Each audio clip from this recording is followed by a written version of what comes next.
coilovers, modern brakes, big-ass Corvette brakes, big fucking fat wide tires with sticky rubber on them. That thing doesn't handle anything like an old car. That thing handles like a new car. As much as you can get a car like that to handle like a new car. How much do you drive? I drive that fucker all the time. I take it to the store all the time. You ever see me take that thing to the store? You should go for a ride with me. It's so fun. I don't think I'd fit more of a fucking He's fit. That was made for more people. He's fit. At 65, there's no fucking thing. No, he's fit. Remember when Tony Soprano tried to get Johnny Sex? What's the Italian car? Oh, the Ferrari or Lamborghini? Maserati? I don't remember. Yeah. He couldn't fit it in. Couldn't fit it in. They make those skinny Italians. Yeah, but those, you know, when you make a car out of fiberglass. You know, it's pretty weird, just to go back to that lady that quit high school. She was 16. The Chinese lady? Yeah. It's so weird how much stock they put in high school. Mm-hmm. How much stock is really in high school? Young children. I don't know about high school. Like, I don't know. I don't know about high school still. And I don't know. I've met so many people that quit high school that have done better with their lives. I thought when I quit high school, I was done. I was fucking done. That was one of the worst points in my life. I knew I was going to get a tattoo. I wanted to get like an Ozzy Osbourne has Ozzy on his fingers. I was going to get Coco on both fingers. C-O-C-O. And I remember walking up to Beautiful accuracy on the right hand for the victory. Yeah, that was just a gorgeous shot to end the fight right there, Joe. I haven't really quit high school now with the tattoos on my fingers. I'm never going to do anything with my life. That's why I chicken out the tattoos, you know. Because you're afraid you're going to lose it? In 1982, a tattoo was not a work of art. A tattoo was you went to jail, Yeah. you killed somebody, see? But he had that in 69. He's had that in 69. He was cooler than fuck. He was Ozzy Osbourne. I wasn't no Ozzy Osbourne. Right. I was just some fucking drugged out criminal.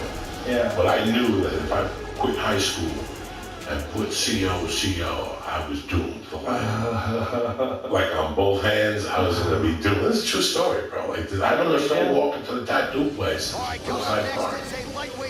And how much weight they put on high school. And like I quit high school my junior year. Was I good at it? Yes, I was very good at it. I was very good at school. I just had to quit school because of necessity. I had no parents, you know, I had to quit fucking high school, you know. There's so many people over the years I've worked. And the only reason why I got my GED, let me tell you something. I refused to get my GED. Because if I would have failed my GED, I would have killed myself. Like if you quit high school and then fail your GED, you're really doomed for life. I didn't even want to know about the GED. But when I got arrested, you gotta have the GED because you get an extra point to your sentence thing. Like this is a variable that adds to you not going to prison for that long. So if you get arrested and you don't have a GED and you're not working at the time of your arrest, this all counts towards your sentencing guidelines. So the only reason why I took that GED thing, because I was petrified of taking it, Joe Rogan. Because once you fail your GED, there ain't no coming back. So I got a tattoo on my fingers. I fucking quit high school, and I fucking failed the first GED thing. Like I would have died. Like I studied hard for my GED. I got the fucking thing. I took a night class with a bunch of people who speak English. I studied hard. I passed my GED with flying colors. But it's so weird how they put such a stress on it when I was growing up. And I know tons of kids that sophomore year said, my father owns a fucking mechanic garage, or we have a fruit company, or my father is in the stock market, he's getting me a job. And I know these kids say they're doing fine. I just saw one in West Palm Beach that he was one of the first guys to quit school. And I was like worried about him, like, how the fuck did he quit school? He's doing fine, he's rich as fuck. Well, quitting an education, quitting learning is what's real scary. Quitting school, the problem with school is like standardized education, right? The education that they would like you to get is you go through school, get out of high school, you go to a good college, get a degree, and then you go to graduate school, and then you're a real success. There's a lot of people that did that there was no job for them. They have graduate degrees and they're not doing well, and it's not a guarantee, and especially in this weird fucking economy. The problem with a guy like you or a problem with a guy like me is that we're never going to have regular jobs. It was never going to work. We're too fucked up for whatever reason. We're both fucked up in different reasons. Every job, I've never had a job. It's a little bit. John, get out of here. $50. Yeah. I wash dishes. Like I wash dishes. But nobody recognized that you had the potential to be an entertainer. Nobody ever says like you can be an entertainer. You're a funny, entertaining guy. Nobody ever brings that up as a viable job option. Meanwhile, it's obviously a giant job option.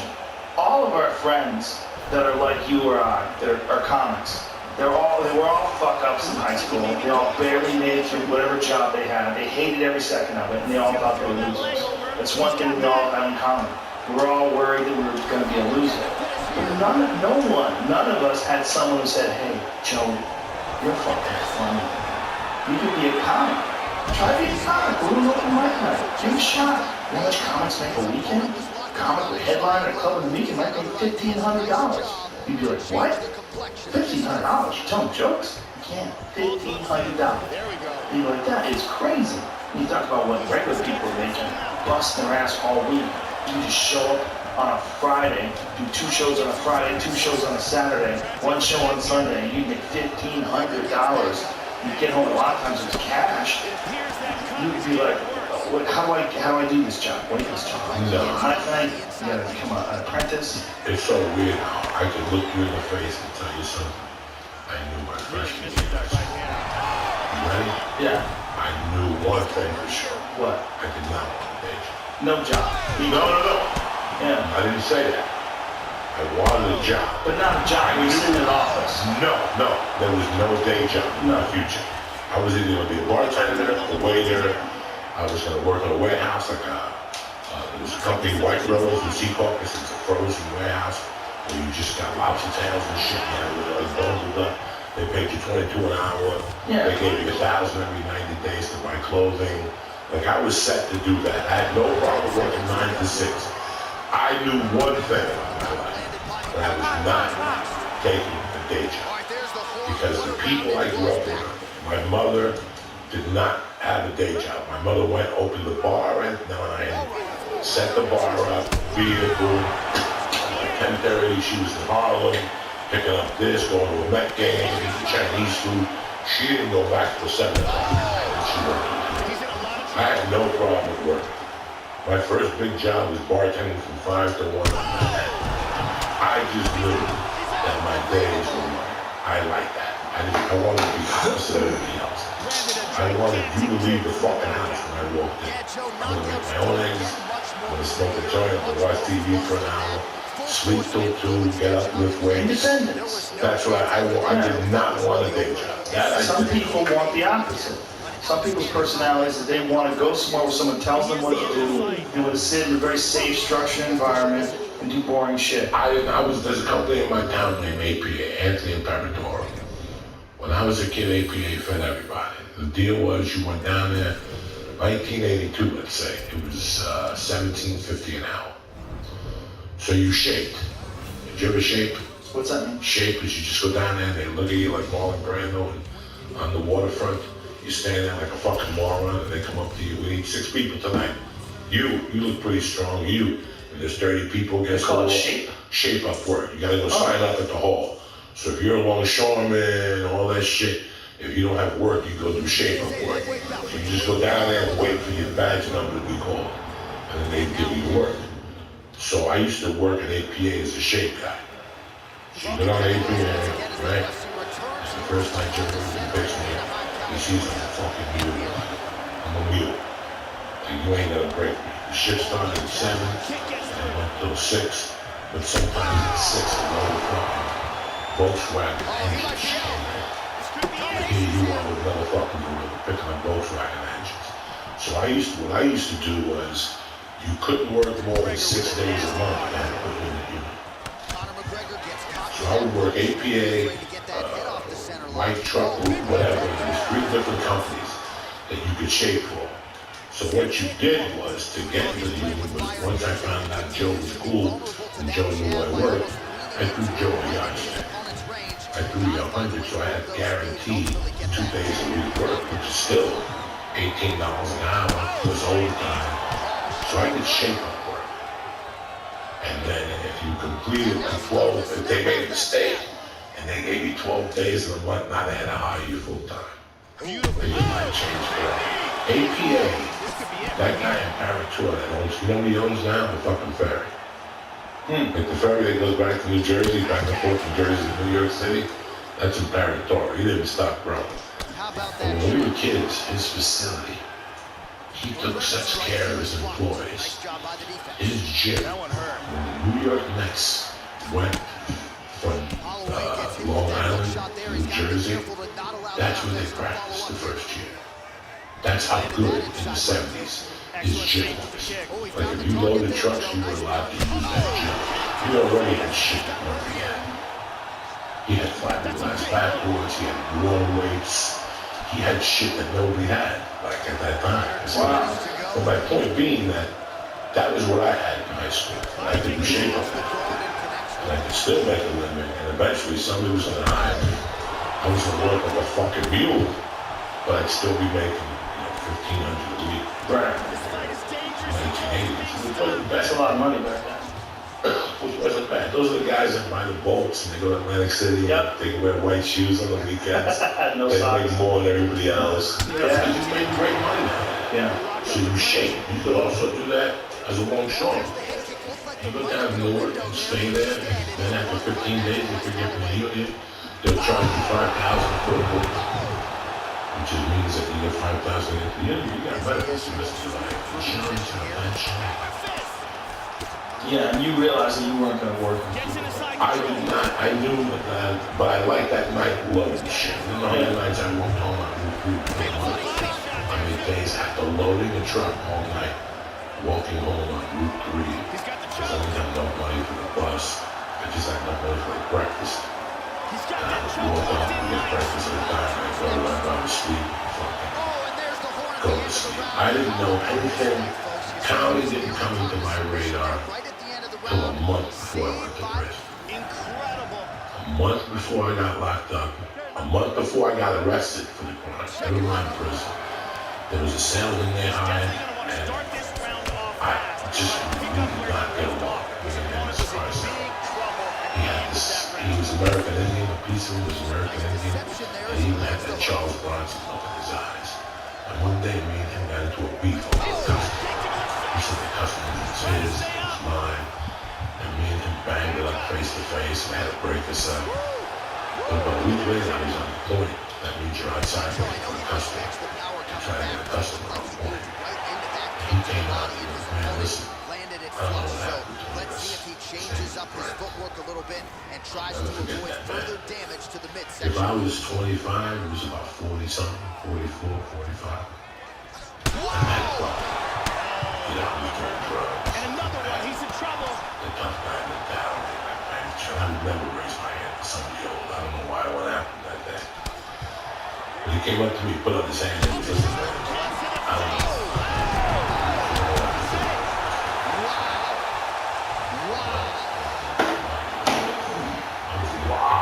Big roundhouse kick KO for the victory. Well, yeah, Joe, that fight was over as soon as that kick made contact. And We'll shake his hand, thank you. You are playing with poison if you don't get that guard up. You know these kicks are coming. You know He was they're telling coming me I had a punches, career in and that was comedy. a I was near listening. perfect land. He said, you should Nailed really the give him a target. try. Full extension on the kick. Fuck, And crazy that's one of the better stand-up highlights comedy. we've seen here recently. I like Freddie Prinze, I like David Brown, I love Richard Pryor, but I'm fucking criminal. I can't Take a do look at shit. this from a different angle. I got arrested, and then when I came out, I didn't think about it, and then when I fucking came out for reals, there was a guy that lives in, his name, And one of the bigger highlights of his and UFC he used to talk to me about it. He was everything to the stand-up comedy. Drug addicts, stand-up comedy. I didn't know stand-up comedy was about work. I looked at Joe Rogan just called the comedy store. So got a camera in 10 minutes. I'm gonna be down here. You take it out. I didn't know that you had to work 18 hours. I got good what I thought. That's how fucking off I was. I just thought that when I saw John Leguizamo, that he just went down there. That he just went down there and did it out. That's what I thought. A lot of people have weird perceptions of it. But, you know, the thing about it is that it's a possibility. And no one ever says that it's a possibility. It's not an easy possibility, but it's an option. But being a fucking physician is not an easy possibility either. But if you tell someone you want to be a doctor, they don't look at you like you're crazy. The amount of work is probably pretty similar. It's a lot of work involved in being a doctor. But it's a path that's been taken by many people. It's clearly established. You go through school, you go through medical school, you go through residency. There's all these different steps that you have to take that everybody's really aware of. With a stand-up comedy career, no one who's, other than the people that have done it, no one knows what it is. You and I both know that in order to be, you know, say a physicist, you have to go through a certain amount of education. We had, oh, Tim's son, he's really smart. He wants to work for, you know, SpaceX, wants to build rocket ships. Like, oh, okay, that's a possibility. You can do that. You're really smart. You go to school. You get a good education. You follow through. You eventually, there's a path there. With comedy, like, no one knows that path other than people like you or I. People that have actually done that path and make a living doing it, you know it. But for everybody on the outside, it's like, what is that? And sometimes you need someone to come along and tell you, like the guy who you were working with. For me, it was my friend Steve, Dr. Steve Graham. He was my friend when I was, you know, he was telling me this when I was like 19. You know, he was like, you're really funny. Like, you should be a comedian. I was like, funny to you. My other people are gonna think I'm an asshole. That's all I was thinking. So I wasn't big on public speaking. What got me into public speaking, honestly, what helped me was teaching. When I was teaching martial arts, I had to teach in front of all these people. I'd never spoken in front of groups of people, but I was really good at the time at teaching classes. I learned from, you know, my instructor, and there was a way to do it. I was very enthusiastic. Obviously, it was my life, so I was very intense about doing it. And I got used to speaking publicly in front of these large groups of people. But it was because I was speaking about something that I was good at. And then I would teach at Boston University. And when I would go there and teach the classes, I'd start off the classes, you know, I basically said to them, listen, you take this class, try hard, you're gonna get an A. It's pass, fail, A. It actually counts for your GPA. So this is an easy A. I don't want you to be fucking Bruce Lee or Jackie Chan. You don't have to do that. I just want you to try. If you come here and try, you get an A. That's simple. And so, you know, became friends with a lot of the kids because they were like my age. Some of them were even older than me.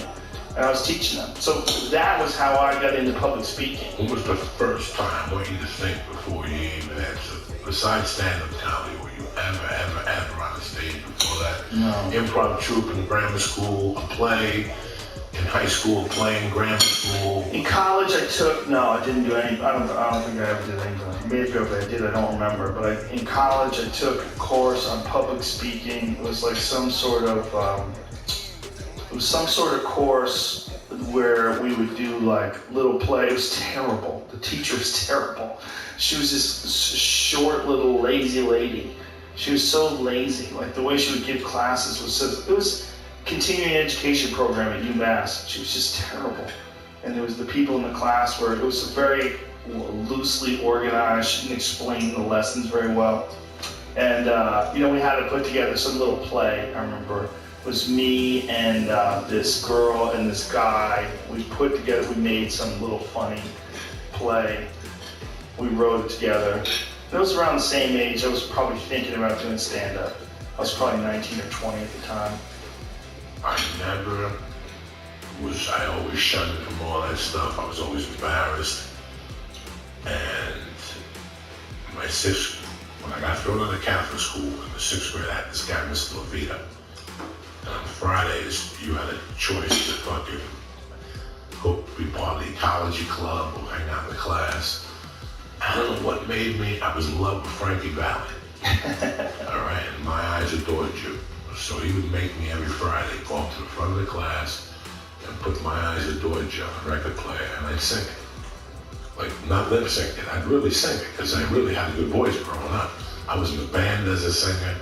What are you? You were in a band? Yeah, in the 6th grade. You've done that fucking rock and roll show. What is that? What is that show? Josh Adameyer's show? Yeah, it was fun. What is that show called? Goddamn Comedy Jam. Yeah. You done that? Yeah. What'd you sing? Killing in the Name of Love. Oh, that's right. You did it recently. Worst anxiety ever. Did you? Oh my God, singing and doing comedy is 2 different fucking worlds. Did you have to learn the song and practice it? Yeah, they wanted me to go to rehearsal, but I couldn't go to rehearsal that day. So you had no rehearsal? No rehearsal. I knew the song, you know. Here we go. It's not. Play Yeah. this. Where is this being held at? This is at. Well, it's a couple years ago. This is like a year and a half ago.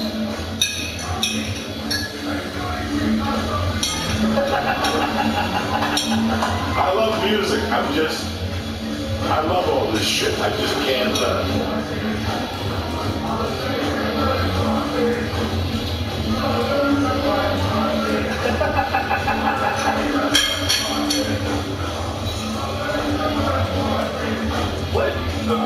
Whatever happened to Rage Against the Machine? What are they doing these days? They all went in different directions. They're right now today. They're in that band with Be Real. Be Real? Be Real's in the band with them. Public Enemy. What? They're all in the Renegade. It's a super band. Oh, it's a fucking tremendous super band. What band is this? How do I not know about this? Yeah, I've something of please don't, come on, don't embarrass me. No, I can't. Yeah, Sons of Rage or Something's of Rage, and it's Tom Morello, the singer from Public Enemy, Be Real. Chuck D? Chuck D. Wow. Slave played in it? I don't think so. I think they told play. Is he still married to Salone's ex-wife? No, Salone's ex-wife just had a baby. Obviously. Who's in the band? It's Public Enemy, Public Enemy type of show. Yes, Salone's ex-wife had a baby. She was 185 years old. Yeah. How the fuck did she have a baby? She had the last egg. They found the last egg that was tucked up in a quarter. The fallopian tubes. Listen, man, Mick Jagger's singing at 75. I guarantee women have eggs a little longer now. I wonder. You just gotta dig a little deeper. You gotta dig deep in that little monkey. There's gotta be a Janet Jackson had one at 50. Yeah. I mean, they're in there. You just need a guy to give you a stab and to generate everything at the Those same guys are time. gonna be holding back on a lot of loads. Just keep those loads for weeks. No jerking off, no nothing, no wet dreams for weeks. And then just release the hounds. After 48, as a woman, after 48, from what I've read, 46, 47, your chances of a child having autism are very high. There's a lot of chances of a lot of little things going wrong. The chances are with the male as well, you know. Really? Yeah. Over 50? Yeah, with men, there's a bunch of factors, but one of the factors is also the age of the father. That's why you see more autistic kids these days than before, as people are putting off their having children and having careers later, and there's complications. It's one of the theories as to why there's more autistic kids. Another theory is that there's not more autistic kids, we're just better at diagnosing what the issue is with children than we used to be before. I say we very loosely, obviously. Brigitte Nielsen, look at that. So she had her first kid, this is her 5th.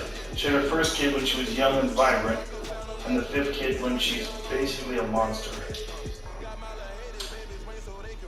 God bless her. God bless her. God fucking bless her. 55, healthy baby. Good for her. I know when my little girl was born, I kept looking at her eyes. Is that what her age was, 55? Yeah. That's incredible. I kept looking at my daughter's eyes to see if she was stoned. Because God knows how much THC was in my reefer when I shot that load of dead. When I shot that stoner load. It's kind of funny, man. You just think about the window of time that you have to get pregnant and impregnate someone. Just to, you know, if you're running to someone and you haven't seen them in like 10, 15 years, you see them, you're like, whoa, okay. Time is real. It's just, it wears on people. You don't think about it when you see people day in, day out. I see you all the time, you're the same to me. You know, if you don't see someone for 10, 15 years, like, I don't know. Oh, wait till you look at a picture of yourself. Oh, you go to a hotel room. Oh, You yeah. go to a hotel room, that mirror don't lie. The mirror at your house is a fucking bullshit artist. That motherfucker hides curves and hairs in your nose. You go to Vegas and you walk past the mirror and you're like, "Ugh, what the fuck happened there?" Yeah, the age is a mother. I watch a tape of myself or something. I'm like, wow, man, I'm getting old. But You become a monster. last week I fucking took a red eye to Cleveland. I get to Cleveland, it was the only direct flight. You know, now everything's fucking crazy. 2 direct flights a day to Cleveland.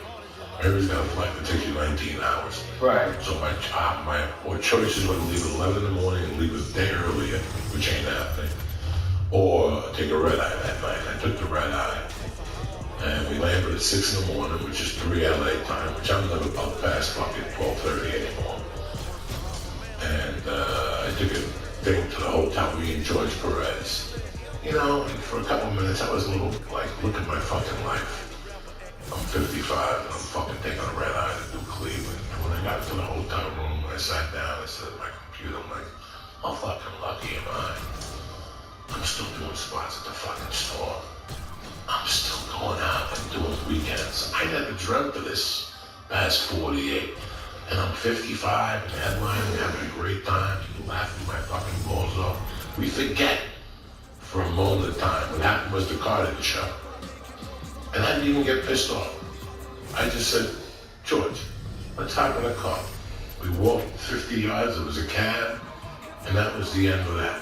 You know what I'm saying? I don't even know why I told you that. Well, you know, it's perception. You know, I mean, you know, if you showed Bridget Nielsen a photo of her today when she was 20 and said, you're going to look like this in 5 minutes, she'd probably freak out. She'd probably be terrified. But now that she's 55, she's like, that's what I look like. We all become J. Howard Marshall, Anna Nicole Smith's fucking husband. We're going to go this. So much time. I mean, you don't stay beautiful forever. There's going to be an amount of time where your body just stops working right, and your tissue starts to hang off your face, and it is what it is. And it's perception. A lot of it is perception. You broke it down for me with your own Romero. Your genes. Look, you look somebody like, what's the girl we've discussed 1,000 times? She was married to Richard Gere with the beauty mark. You said you saw her somewhere and she was still fucking beautiful. What's her name? Who was married to Richard Gere? Cindy Crawford. Was it Still beautiful. Was that song? Yeah. And said, you gotta be kidding. I ran into her 6 months ago. There's 2 fucking girls, beautiful. There's 2 girls in my high school that are on Facebook. They're not 80 and they both spit out kids. And it's also how you take care of yourself. It's the alcohol. Yes. And whether or not you're happy. The happiness, the alcohol. Yeah. The tobacco. Tobacco's a big one. Listen, man, I was thinking about this. I was so weird that once every 2 years, I don't know what, Joe Rogan, I hate being this person sometimes. I hate being this person. I like to have something going on. I still have that bug. Self-sabotage. Yeah. Self-sabotage. Every once in a while, I go to the comedy store and I see what they're drinking. And I see what they're doing and everything else. And here I am on the fucking floor like an asshole. I don't smoke at night when I drive because I can't see at night. So I can't smoke. I can't get high. Sometimes I go in the back and I get high. So every once in a while I go to the red band and suddenly give me a fucking cigarette. And I smoke 5 fucking cigarettes and I'll smoke for a week.